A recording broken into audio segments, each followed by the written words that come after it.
Boy, oh boy, we are back and gearing up for our second game of the day here. FlyQuest versus Cloud9. Let's go ahead, jump right into those starting rosters. On the blue side, it's Cloud9 with Licorice back in the top lane. Svenskeren prowling around the jungle. Nisqy at mid. Deftly subbing in for sneaky bottom lane. Zeyzal on support with coaches Reaper and Rapid Star. And selecting the red side for game number 2, it is FlyQuest. In the top lane, Viper. Jungle Santorin, mid lane Pobelter, bottom WildTurtle, support Wadid, and coaches Invert and Cop on stage, working through that draft and coming up with their strat. Now, FlyQuest is definitely the underdog here, but they've been presented with a road to victory, with Cloud9 bringing in Deftly in the bottom lane. Yeah, Deftly has been performing really well in the Cloud9 Academy games, actually. He's got a 7.2 KDA, 32% 0.7 damage percentage. Very good, numbers so far, but it still is a little strange to see a different bottom laner, in the Cloud9 jersey, right? Yeah. People had been fairly critical of Sneaky in summer, especially the laning phase, but everybody always still says that he is such a big in-game leader for the team. So it's going to be really interesting to see how this substitution in particular affects maybe the team coordination, or the morale within the game if they do start to get behind. Well, bot lane substitution or not, the top half of the map for Cloud9 has been popping off. That's where they've been winning their games, and one player that hasn't let up on that gas pedal throughout the split has been Nisqy in the mid lane. Nisqy has actually been an all-star. He's performing super well. He's dodged a lot of ganks. He's put out a lot of pressure. Versus Pobelter especially, he has very good numbers. 6.2 KDA, large average damage. And Pobelter has not fared so well in the one-on-one matchup.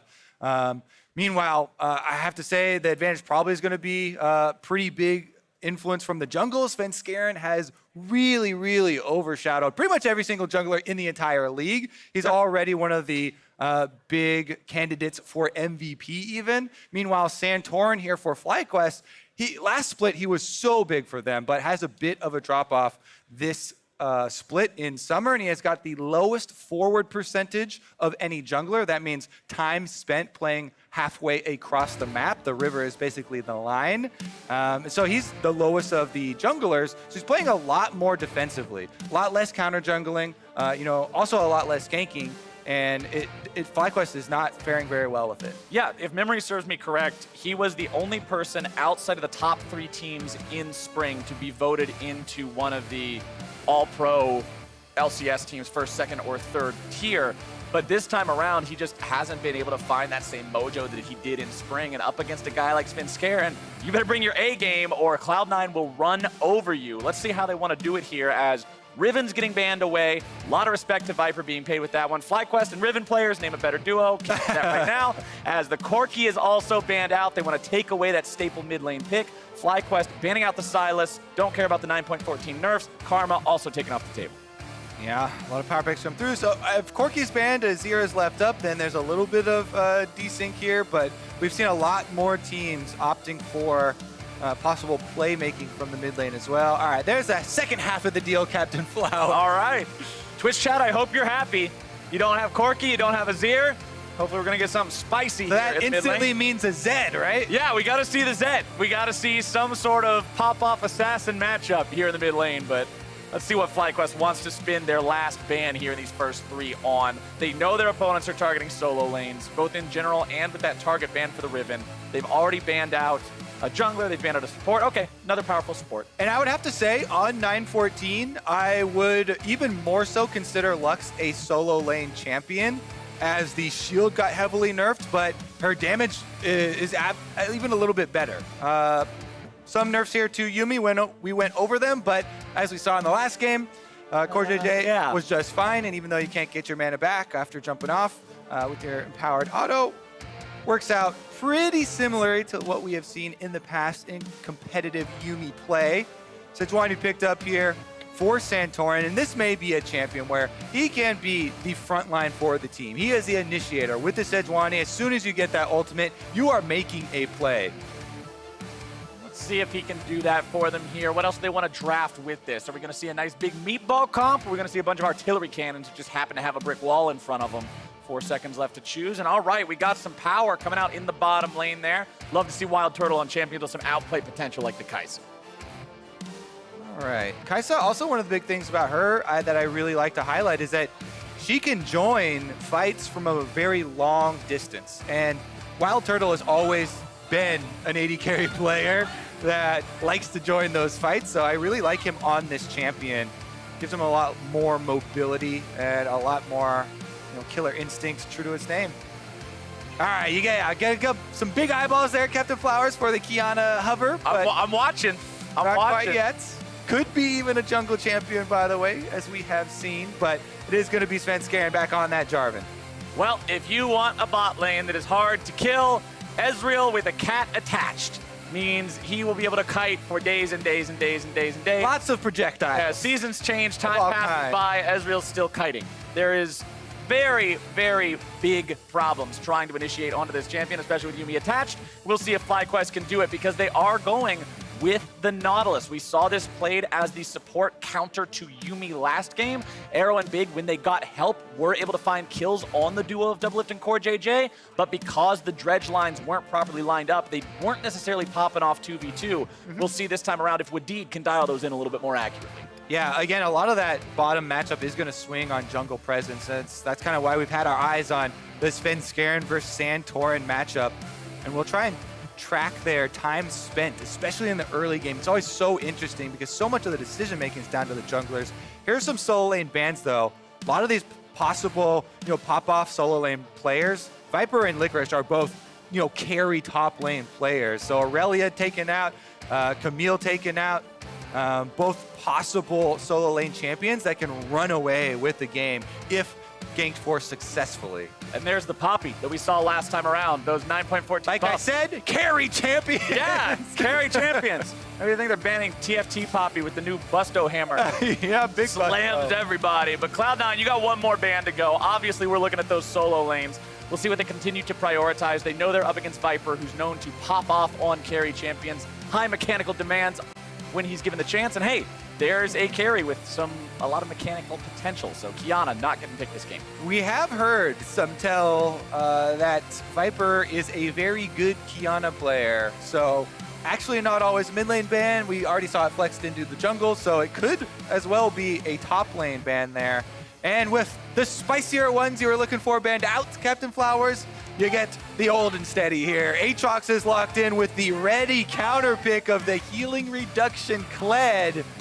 Already being hovered over by Cloud9 now. 9-14. We did get to see some of this in the LEC already, but Kled now on 9-14 on the pullback on that bear trap. 60% healing reduction, more than you can even get from items, is locked in. And it also means you're going forward in the game when there's Kled with that ultimate. Yasuo versus Twisted Fate here in the mid lane. FlyQuest, they give last pick to Pobelter, and they use it to draft him a Yasuo. If that's not putting faith in the man, I don't know what is, Kobe. All right, this is going to be a spicy one. This is one of the matchups I'm sure the Balance team had in mind when they made these changes. Aatrox got the self-healing amplified from 40% on the last patch, now 50% just level 1 when you pop your ultimate, but Kled got the added healing reduction there for 60%. So this is the theory counter is supposed to take place in the top side, the battle over healing. But as we all know, the true trump card to that is jungler presence. Yep, it's all coming down to the junglers. We're talking about bottom lane, we're talking about top lane, we're talking about the jungle. Mid lane, another place where it could make that difference happen. I'm looking at Pobelter and Nisqy so much in this game too, because Pobelter is not traditionally the guy that you looked at and thought of these pop-off 1v9 carry champions like Yasuo. Pobelter was a guy who played more supportive mid laners. Malzahar was one that he was playing a lot when he found success at international events. I want to see if he can do it, because I'm not sure. We've seen some very up and down games from Pobelter so far. And I want to see if it works here on the Yasuo. He's got knockups. He's got a Sejuani. He's got an Aatrox. He's got a Nautilus. The tools are there. It's time for the faith to be rewarded and see if POB can pop off. Yeah, there is insane synergy and a lot of possibility for these early brawls.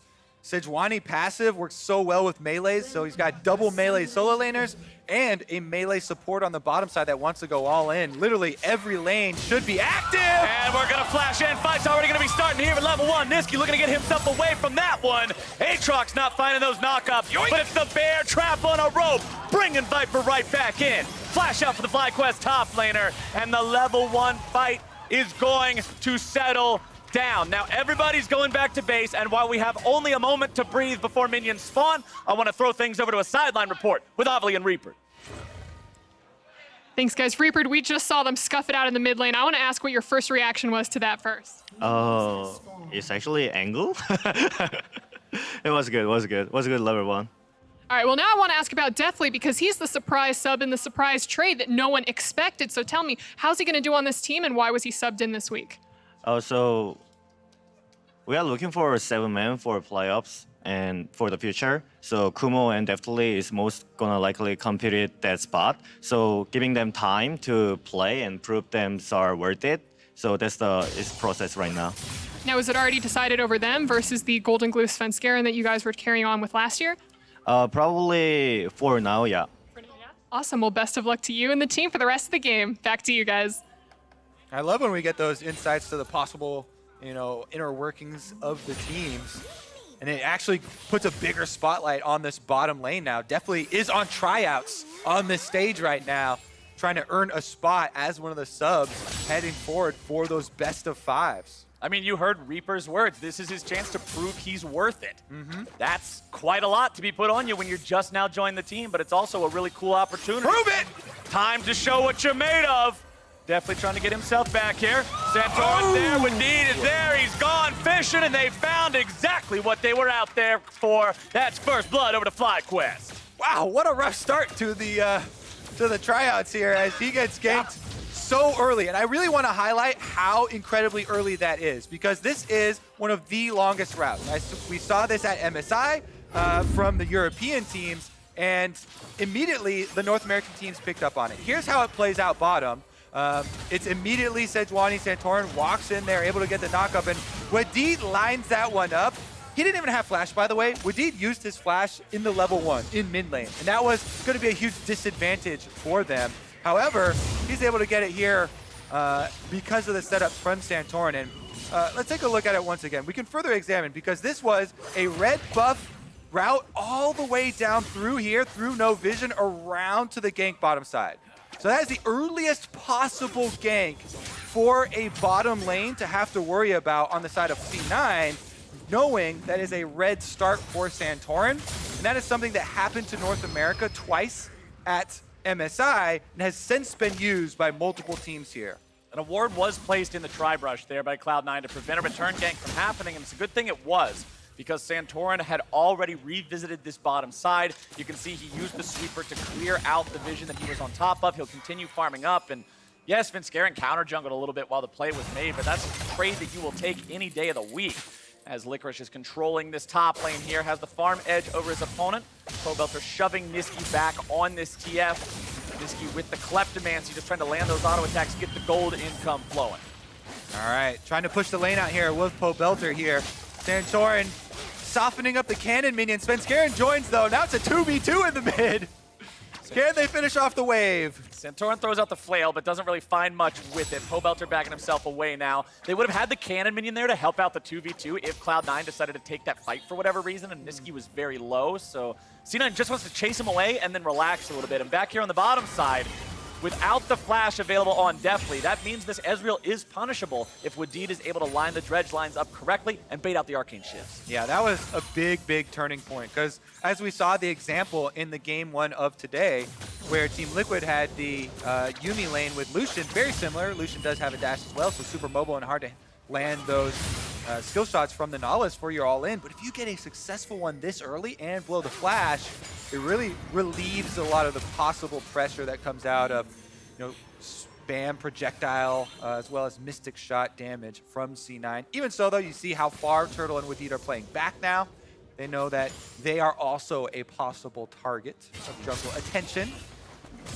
Svenskeren hasn't found a whole lot to do just yet. I mean, we saw him mid lane when Santorin was also there, but neither of them were really going for a big play to make. Instead, he's just farming up here on the Jarvan, letting himself scale up. You can see he's got the Skirmisher Smite in inventory, so he's at least able to be an extra bit of a threat that way, but no chance to make a play happen here on the bottom side. Nice hook coming out there from Wadid.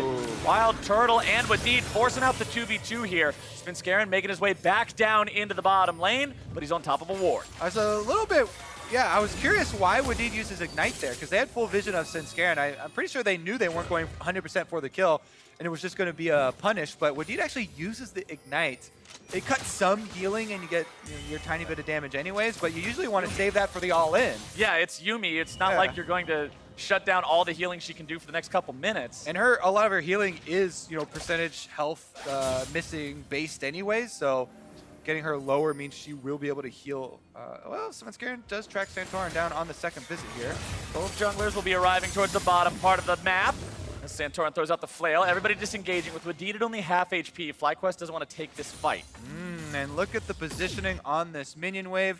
WildTurtle may actually teleport back. It's really right up against the turret here, so definitely can just kind of prune this minion wave. You don't want to let them grow too big because then it'll be hard to manage, so you take out a little bit of them, but denying a lot of CS during this recall here for WildTurtle is going to allow Deftly to catch back up and probably surpass a little bit in that CS. Now, WildTurtle doesn't want to teleport back out into a dark map. You can see there is no ward for them currently in the Tri-Brush, plus Jarvan could come over the back of the Dragon Pit, so just going to walk on back and lose a few of those minions. Now, Pobelter's level 6 in the mid lane. Santorin will be approaching level 6 here soon, and one thing that I think is very important to point out about this game, so often you see mid laners against Sejuani's take cleanse because of how powerful the CC lock on the champion is.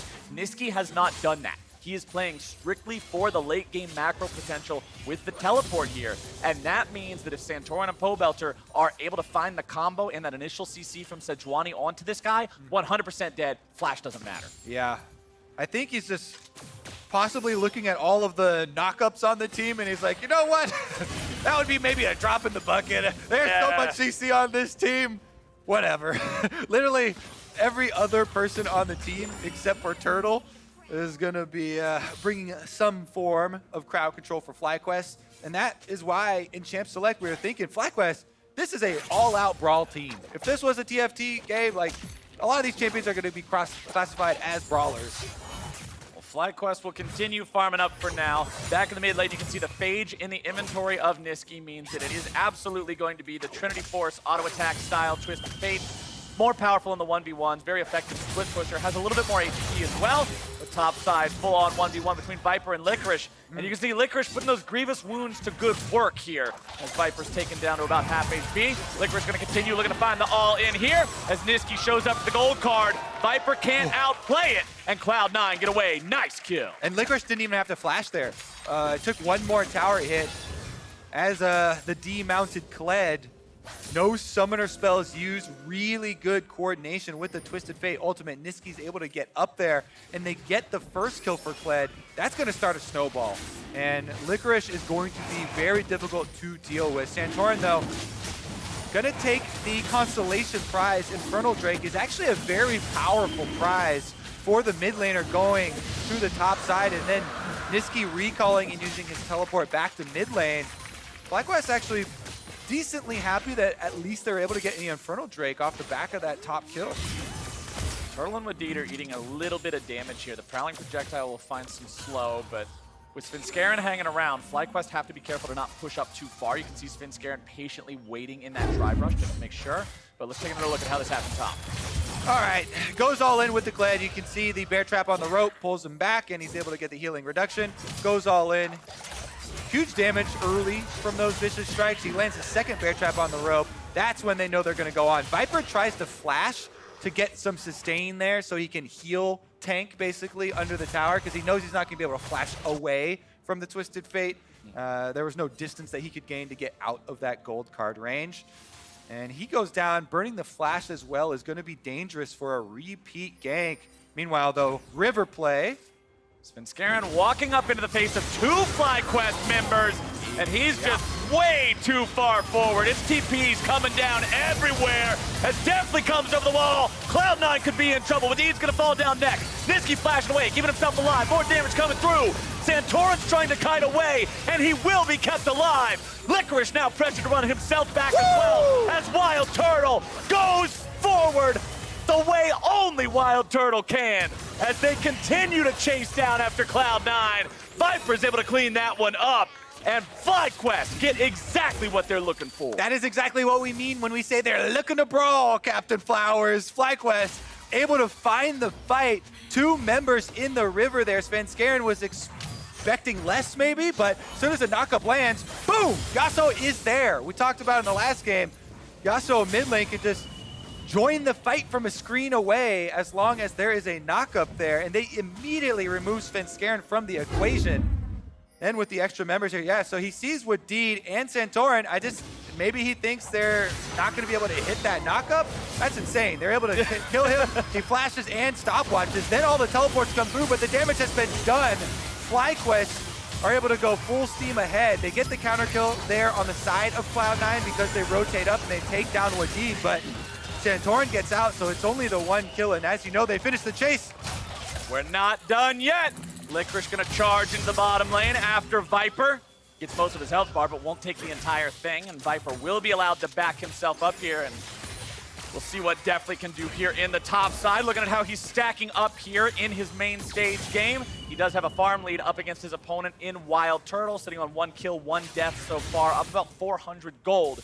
Gonna keep an eye on him as we keep scaling into the mid game, into the late game. See what he can do on a champion where positioning is so critical for Ezreal. Everybody's had the Ezreal in their solo queue games. It's the auto-killed AD carry, just playing it so they don't get killed a lot. But you gotta make sure you're in a good enough position to find all that damage as well. Wanna see what he can do as the True Shot Barrage doesn't find much. But Viper will keep farming up bottom. Nice cast there of the anchor from Wadid. Even with stun landing, already has the pull, so it's able to finish up. It does cause Cloud9 to start up this Rift Herald though, and it looks like it will be uncontested, even though a lot of FlyQuest members milling around in the background there on your screen, as you can see, not doing a whole lot of anything as they watch the Rift Herald go down. C9 happy to pick up that objective. We'll see if they can turn it into any plates. They have plenty of time to use it, over a minute here to try and cash in. Right, and although FlyQuest didn't contest Shelly, because they knew that everybody was going to be around there, they saw the wall, the ward of the wall from FlyQuest on the side of Cloud9. It means Cloud9 does not want to immediately just walk top, drop Shelly, because they know that's a contested objective.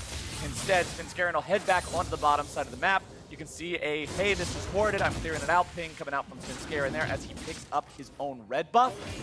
Fight 1v1 continuing on the bottom side here. We'll see if Svenskeren can intervene in that, but I highly doubt it, considering the fact that Licorice is already dominating the 1v1 anyway. Yeah, Licorice feeling quite good there, especially after the early Twisted Fate gank. See how it changes as Viper does hit level 10, has his flat cleaver, so the more cooldown reduction really helps Aatrox quite a lot. Jungle pressure though as Svenskeren heads down here, and also pops the eye for Licorice. They really want to get this Kled ahead, snowballed. So this is 13 minutes and 45 seconds. They have 15 seconds to finish this one up. Cha-ching! It's enough. That's an extra 320 gold in the pocket. Do we have enough time to get that last plate, Cloud9? Looks like... Okay. I was worried there for a second. They started attacking minions for some reason. I was like, but all right, calculated. I'm just going to give it to them. They planned it. Some money in the bank, you know? Yeah. Don't worry about it. Laid away for a rainy day. Shelly even gets the second charge off with 35 health. That is a heroic use of talent as well. Able to get a decent amount of damage onto the secondary one. There's a tally, by the way, of all the turrets. With that last Rift Herald usage, Cloud9 barely pull ahead with the extra ones taken. FlyQuest, though, back out onto the map. They want to get Dragon number 2, and it's been a reset for C9. Nisqy can teleport on Twisted Fate, and it brings Yuumi with them. So they could bring 2 people with the Twisted Fate, but the Dragon's burning down. Well, here comes Cloud9, not willing to give it away without a fight. Dragon going to continue to be targeted for now. Viper getting himself away into the middle of everything, goes everyone, and Santorin's going to be on a killing spree. Cloud9 overcommit and WildTurtle will find the first kill. Nothing can be done by the Kled, nothing can be done by Cloud9 except for a single kill that definitely picks up onto Viper, but it's another FlyQuest fight. Cloud9 dive face first into the melee team composition here, right into that CC. They get annihilated, and the kill does come from Deftly on the top side, getting the better of Viper in that one. Here's the teleport though, and them starting it out. Kled charges in, Nisqy along with Yuumi there jumps in, but giant ultimate is able to stun them up. Then Wind Wall blocks a lot of the rest of the damage there. Pobelter playing really well in the Yasuo, finds the knockup onto the backline, and they stun up and take down that backline threat as well. You are looking with an eyeball at Pobelter, Captain Flowers. So far, he is 3-star Yasuo. I had my doubts at the beginning of the game during Champion Select. It didn't seem like a Pobelter pick, but he's up 45 CS. He's got kill participation in 6 out of 7 of the kills. He's on point so far as we continue forward into the mid-game. 16 minutes in now, only 1 turret taken, and it was that first turret with the Rift Herald down there in the bottom side. But now Pobelter's pressing up towards this outer turret in the bottom side. Level 12 to level 10 of Nisqy. And he's got friends. Biggest part about Yasuo is that Yasuo players should be team players, because Yasuo... Ironic, isn't it? Ironic. Well, that's what we're getting at. You spend the time hoping that your teammates pick specific champions and then type me Yasuo only in Champ Select. Plenty of knockups on this team, though, and FlyQuest are using them very effectively. Bottom side is under pressure. You can see all the question mark beings that went down there from the side of Cloud9. Licorice is doing his best to get these advantages on the Kled, constantly charging in on Viper. He knows he can get that advantage, but on the bottom side of the map, opposite story. And I gotta give Viper credit for keeping the farm pretty much dead even, because every time we pan our camera to these top laners, it's Licorice just smacking Viper around on this Kled. He seems to always get the better of him in the trades. Svenskeren positioning off to the side of mid lane here, not really much to do, but hanging out just in case. Chicken camps are being cleared out. There's nothing to really fight over at this point in time. Baron's not on the map for another 3 minutes. Drake's not on the map for another 3 minutes. Viper makes his way back in the top side now after having healed up. And we're just going to continue seeing the farm wars for a while. Yeah, and the farm wars are being won by the one true god, POB. 184 here on the Yasuo, who does not have teleport, but is doing a better job getting all those minions pushed on the side lanes, then joining the fights here. Especially because he had a lot of early focus and was able to get that early kill onto Svenskeren, funding the static Shiv. It's one of the best feeling items as soon as you complete it, because Yasuo just annihilates minion waves with it. The sound is so crisp too. Zap. Immediately feel cool when you're zapping all the minions. I like that item. That is my favorite item to build in a game on any champion. When you just know the game's over, it's 20-2 or something, you know they're gonna have that. Build it on anyone. Fantastic piece of equipment there in League of Legends. Classic Skarner item. I'm a little bit worried because I know Static Shiv Skarner, the one true meta. The ultimate, the Giga Chad, if you will. Electro Chad. Yeah. Electrocute for even more lightning bolts if you need them. But back to where we're at right now. It's control over the topside river for FlyQuest. You can see neither side really has much vision in enemy territory, which leads me to believe this game is still very much a coin in the air for where it's going to land, which also leads me to believe the next team fight should be pretty big for determining who's going to have the momentum here moving forward, as Baron will be on the map in a minute. And it's really interesting to examine this as well, as FlyQuest all move up to the top side. They should be able to get some damage done on that turret. Cloud9 do answer, but we talked about it a bit on the topic of the substitution here for Cloud9. Oh, that's a big catch! Wadid waits for the Yuumi to walk just too close. And the perfect dredge line aim means they set it up and they'll take the turret. Yep, a wind wall does go down. They get a little bit damage on it, but Nisqy comes through with the gold card, walks around the edge, damage onto WildTurtle, and FlyQuest do pull off. But yeah. All right, I overestimated the reward for the play, but it was still cool to see. I get too excited when I see Yuumis get picked off. Yeah, exactly. Nice. Also, another fan in the crowd there does like seeing Yuumi get hit with skill shots right out of the brush, though. The sneakiest anchor is the brush anchor, Captain Flowers.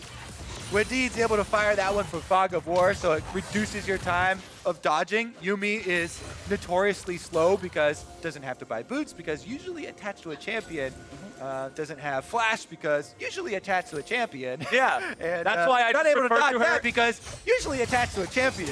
I really just want a skin where she's a real loot pinata, but now we're going to see if Viper can survive here in the top lane.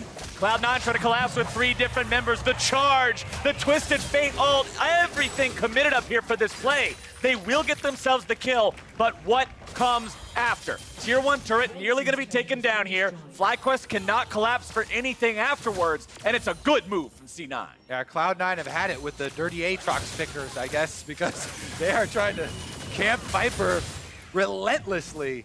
Does allow them to also push the mid lane, and you can transition down to that Infernal Drake. Some question mark pings go down on Pobelter. He has plenty of damage to solo this dragon, so should be able to finish that one up quickly. As you can see, the crits are coming through. Infinity Edge on top of the static shift. 100%. Crit every single time, and now we'll see what he wants to itemize towards next. Sometimes we see Lifesteal, sometimes we see Guardian Angel, Sterix Gauge. Usually some sort of defensive option will come up here in item number 3 so we can jump into those back lines and feel better. But honestly, the thing that I'm keeping my eye on here is just the fact that he's still building his farm lead. Look at the top part of the screen right now, the overall FlyQuest gold difference. This is a team that is so far behind, so often behind at 20 minutes into the game, and this time around, they are leagues ahead. Yeah, this is the 9th place team. Maybe also why C9 using substitution time here on stage and maybe underestimating FlyQuest. We're fighting back very strong. 21.5 minutes into the game though. We might want to start turning our eyes towards Baron. That is the next neutral objective that FlyQuest can try and use. With this type of composition, where they're very brawly in nature, they have a lot of hard CC and shorter range champions. You want to use the neutral objectives on the map, namely the Baron and the Dragon here, to draw the enemy team out away from their turrets so that you can make use of all these shorter range champions and the hard engage at your disposal. And man, I want to give credit where credit is due. We're talking about Baron, which means smite fights are going to come into play soon, which means we're going to talk about junglers. And we said how so far this split, Santorin has just not been cutting it, and Svenskeren has been popping off. But this game would tell you something different. Svenskeren on the front line here so far. Wadid is caught out, picked off, and FlyQuest have to surrender their support. C9 find their pick with the Twisted Fate here. Able to pop the ultimate. Everybody joins Kled. Ultimate's gonna find the route. The charge comes around the side. Santorin with the flash away. Pobelter trying to survive here as well. Throws out a nice wind wall, looking to block some projectiles. Pobelter flashes out. Santorin's still gonna be kept alive, but only for a moment. Cloud9 find yet another. Look at the mid lane though. It is a counter push here from FlyQuest. As soon as that pick happened, they ran straight down the mid lane. They're gonna get a turret in response for the 2 C9 kills. 2 kills for a tier 2 turret. FlyQuest make that trade. They'll get some more control over the map with it. Let's take another look though at how Wadid got caught. Svenskeren leads the charge, and a Yuumi ultimate able to find the last tick there, landing the stun, allowing the final kill to come in for Nisqy. Gold card arrival with the Twisted Fate. Oh, and then they want to chase down more. They've got the Kled. He actually blocks off this Krug route and then allows them to go through the lane. Flash from Santorin. Even though the pullback here from Licorice is able to find him in the end. Summer Spell burned, extra kill acquired. What can they do with it at the moment, though? Still a lot of control wards from FlyQuest sitting around that Baron and leading up to the main objective. And it was actually 2 turrets taken in the mid lane. I thought that it was only the second one if the first one had fallen a moment ago, but that one went down during that fight as well. 2 turrets for 2 kills. That definitely goes the way of FlyQuest in terms of the overall global trade there, as long as Cloud9 didn't get something like a Baron off the back of it. They did not. So this 9th place team is still looking pretty darn good going up against one of those top table contenders in Cloud9. Definitely check up again here as we're 24 minutes in. Has the Muramana done. Iceborne Gauntlet in the inventory. You can see the lost chapter there, likely aiming towards that Luden's Echo. More CDR, more poke potential, and a more AP-heavy build in a composition that does have Kled as another AP strategy. Very true. Santorin feeling a lot of that poke right now as he gets hit. The Mystic shots, the Prowling Projectile, a couple of wild cards there. On the Sejuani with Warmox, though, you just back off and heal right back up. So it's very easy to go do that face check duty, clear out the wards, or at least find out where they are so you can return later. And FlyQuest will sweep into the river, take down a lot of this Cloud9 vision. That is the first step to them pushing this game forward. It's actually fairly difficult for them because of the mobility of C9 with the Twisted Fate ultimate and the Kled ultimate. Cloud9 are doing a good job of tending to their minion waves while also threatening to collapse if FlyQuest do focus on that Baron and focus on starting it up. C9 still can respond because of the champions that they have. And remember, this is Cloud9. This is a team that was down 8,000 gold against TSM and found a way back into the game, so you can't ever count them out. Wadid once again jumped on here in the fight, but Pobelter is going to be turning things around. Turtle goes unstoppable, and once again, Cloud9 are in the FlyQuest death ball. And that's a clean wipe. 5 members down on the side of Cloud9. FlyQuest take the team fight victory. They take the Baron rewards, and they will take so much off of the map. A dragon is spawned. They can go for turrets at the same time. What a massacre here. Look at this. It is C9 looking for the pick onto Wadid once again. He is able to get his ultimate off, plus the shield and aftershock to delay so much of damage, but the counter engage from FlyQuest is huge. Look at that CC. As soon as Viper gets in, 2 for the extra knockup. Pobelter doesn't even go down. Yasuo able to survive on top of getting the extra kills there. Woo. That's a sheer clip. Wow. All right, well, Cloud9, they just go too far on the support. Their 80 carry gets popped, the rest of the team falls over, and all of a sudden they're staring down the barrel of an 8,500 gold lead.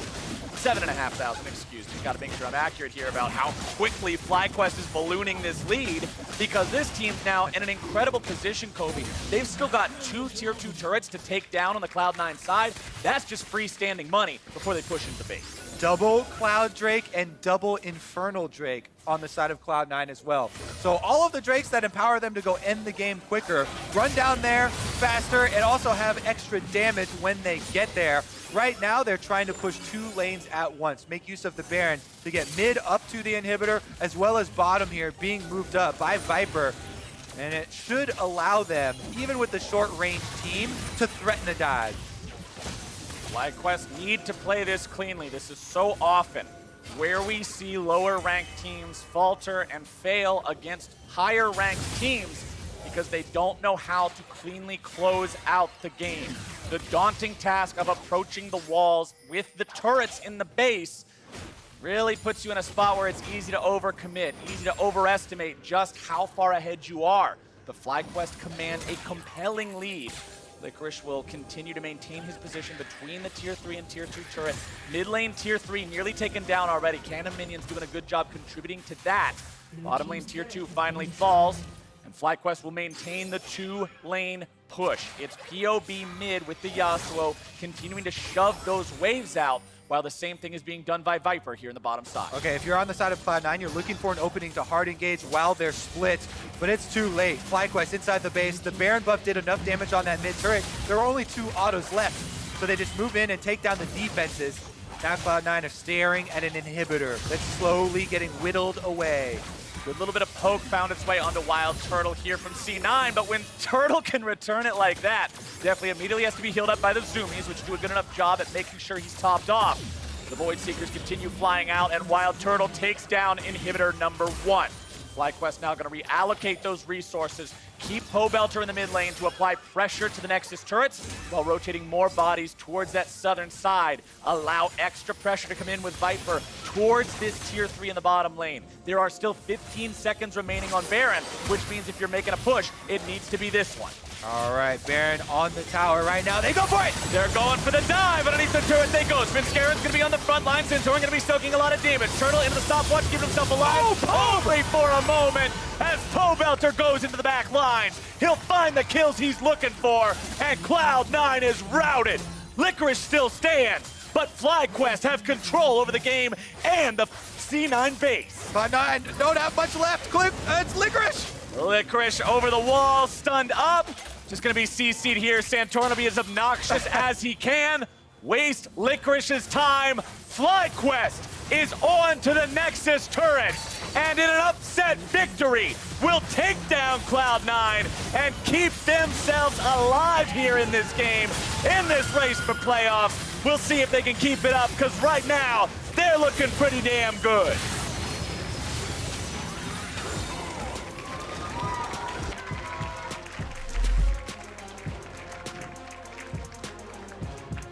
aggressive champions here for FlyQuest, and the notorious POB goes without a death on that Yasuo. That was clean. Outstanding play from him in all of their team fights. Everybody kind of set up to help it out too. They got a bunch of hard CC crowd control on 3 members to start fights. Then Pobelter and WildTurtle with champions to jump in from multiple screens away and clean them up. Live by the Pobe, die by the Pobe. When FlyQuest was slumping so hard in the middle of this split, I felt like Pobelter was the one who was most underperforming. And now when they're able to find a win against Cloud9, Pobelter's the man who, in my eyes, popped off the most. Cloud9 suffering a loss here, Deftly in that stage appearance, not able to find the performance to carry this team. He did have a pretty solid laning phase, but afterwards, we didn't see a lot from most of the team, really, throughout the mid game. It wasn't just a Deftly issue. When you look at Nisqy and you look at Svenskeren, these guys that are normally making plays all over the map, it just wasn't there this time. Yeah, and we can only speculate, but there are always 2 parts to substitutions, right? It's the on-stage performance, you know, your mechanics, how you're playing these lanes, but League of Legends so much is a team game, and the communication and the strategy that goes on within the game, you know, and how that all unfolds with different personalities and how they interact is one of the biggest things that you test when you're trying to test these things. Well, FlyQuest gotta be feeling good about testing Cloud9's limits and taking them down here. But for more on that one, we're gonna go ahead and throw things over to an interview. Avli is standing by with FlyQuest top laner. Thanks, Flowers. Viper, congratulations on the win. Where has this FlyQuest been all split? Honestly, we found our problems right now. Well, most of our problems right now, but you know, we still got a lot of things to work on. We have the gauntlet still motivating us, or like that's what we're looking forward to. So we're just trying our best to get to the best form we can. So you're looking forward to the gauntlet, but you guys aren't out of playoffs yet. I saw a lot of sad tweets coming from you guys, but if you win all 3 of your last games and then potentially a tiebreaker, you guys could still make it into playoffs. Yeah, we're looking forward to both, but mainly we're just like, we're gonna try our best to win every game from here on, because obviously we need to win the next 3. So if we do that, we have a shot at playoffs, I guess, yeah. But we're mainly focused on the gauntlet right now. All right, I like that, looking forward, but mainly focusing on this game. We're seeing a lot of different top laners come up with the 9.14 patch, Poppy, and in this game, Kled. So what do you think about the top laners and the meta changing right now? Honestly, I really like this meta. There's a lot of different picks being picked, like you said. We kind of expected the Kled being picked the moment I locked in Aatrox. Honestly, I saw Impact play Aatrox earlier. I'm like, okay, guys, we're picking Aatrox. Lock it in right now. So we locked it in. We expected the Kled. They locked it in. And I knew their only win condition was to get the Kled ahead. So I just had to not die much, and that was our win condition. And with the forward-thinking mentality, does beating Cloud9 today give FlyQuest that confidence or maybe that hope to pull off that miracle rest of the split run and make it into that playoffs? Yeah, I'd say for sure. It's a confidence boost for us, and yeah. And the last thing I wanted to ask you was, I've seen your practice sessions on stream playing in duoing with the absolute best talent that NA has to offer. You're 12-year-old challenger brother, so tell me about those duo queue sessions and how that's helping you improve. Yeah, so honestly, it's always been like during my off time when we're not scrimming. He always messages me, asks me to duo, so I'm like, why not? I always get in calls with him. Well, not always, but sometimes get in calls with him. I teach him some stuff about the game. He's also a Riven main, so it's pretty cool to like teach him what I know. So yeah, it's been fun just playing with him. He's 12, which is insane. But yeah. So a couple years down the line, are you worried about your position? In 5 years, I will be. I will be, yeah. Well, Viper, thank you and congratulations again. And for more on the game, let's hear from the State Farm Analyst Desk. Thank you, Avli. Congratulations, FlyQuest, for taking down Cloud9 and continuing a bit of an upswing here on the latter half of the summer split. But again, as Viper mentioned, the team is already very much focusing on the gauntlet. While mathematically not impossible for them to make playoffs, they are definitely looking at a very tall mountain to climb with only 3 games remaining in the regular split. But so much of that look towards the gauntlet and workshopping themselves back into form, I think revolves around Santorin. And a Santorin that in spring was a top 3 jungler in North America and largely has not looked like that so far this summer.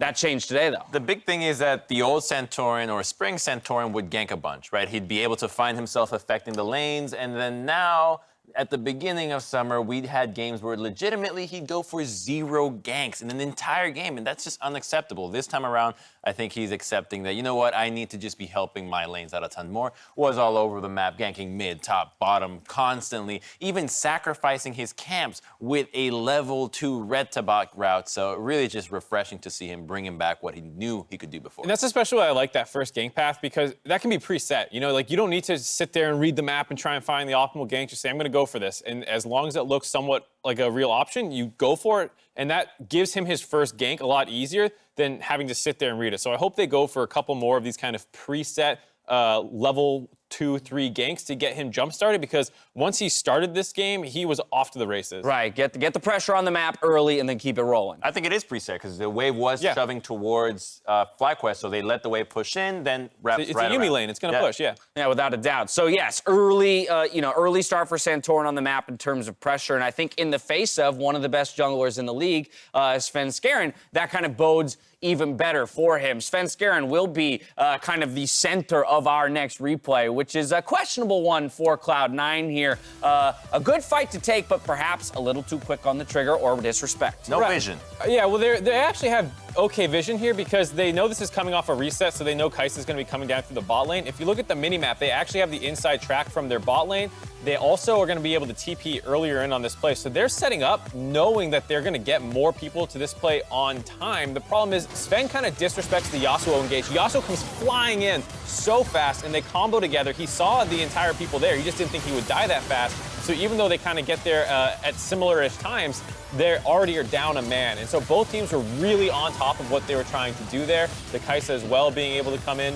I mean, it was just a really well-coordinated fight by both teams that I think FlyQuest was able to pull off better with the early kill onto Santorin. Yeah, perhaps a little disrespectful from Sven by the same token for FlyQuest to pull the trigger like that, recognizing just that moment of, misposition by Svenskeren and the ability of the Yasuo to close along with the 2 CCs. I've been in a similar situation, and when you're up against a Yasuo, you're usually forgetting that there's so many abilities that can trigger it. The hook from Nautilus, the Arctic Assault from Sejuani, and then you have Yasuo himself with the ultimate from Nautilus too. So the second he got hooked, he's probably thinking, I'm a little bit safe, but it's just so explosive, and that's why it's a very viable champion right now. Yeah, from there, FlyQuest, we know that this is a team that can navigate a team fight. If they're even or ahead in the mid game, they'll take it.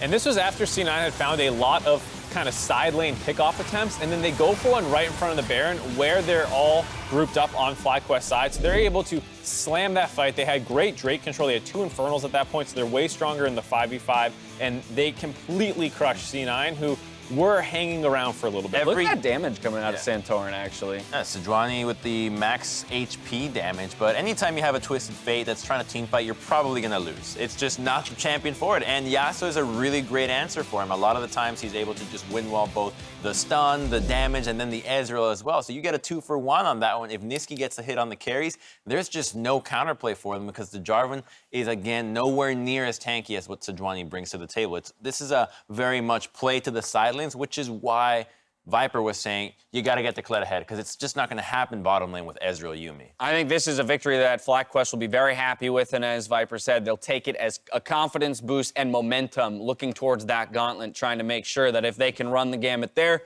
and head on to Worlds, they'll be able to represent North America proudly. For the side of Cloud9, we're in an interesting position where normally we would have kind of just rampant speculation around the substitution, why exactly it's happening, and whether or not it was worthwhile.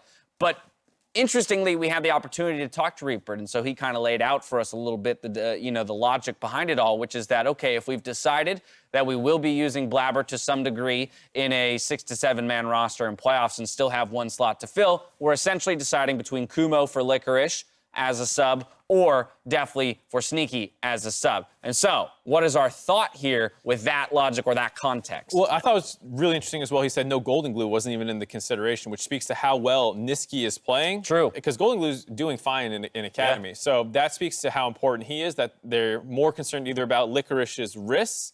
Maybe that's why, because I don't think Kuma would start over Licorice in any circumstance outside of an injury. So I think that the reason why is Deftly is a new acquisition to Cloud9, and this is a team that plays a lot with their academy team. We've seen multiple players have the time to play on the LCS stage. So because Deftly is new, you also want to include him with the rest of the academy team being subbed in and out. Now, whether this lasts to the rest of the split, we're going to have to see. But I think that you at least give him the respect of being on the Cloud9 Academy team to have a shot at playing LCS. But what's interesting to me is it's not like they've done that with everyone. Golden Glue hasn't got a game this split. Diamond hasn't got a game this split. So it does still indicate that this isn't just like, hey, we give everyone a shot here at C9. Does Deftly bring anything that Sneaky doesn't? Yes. So Draven? No.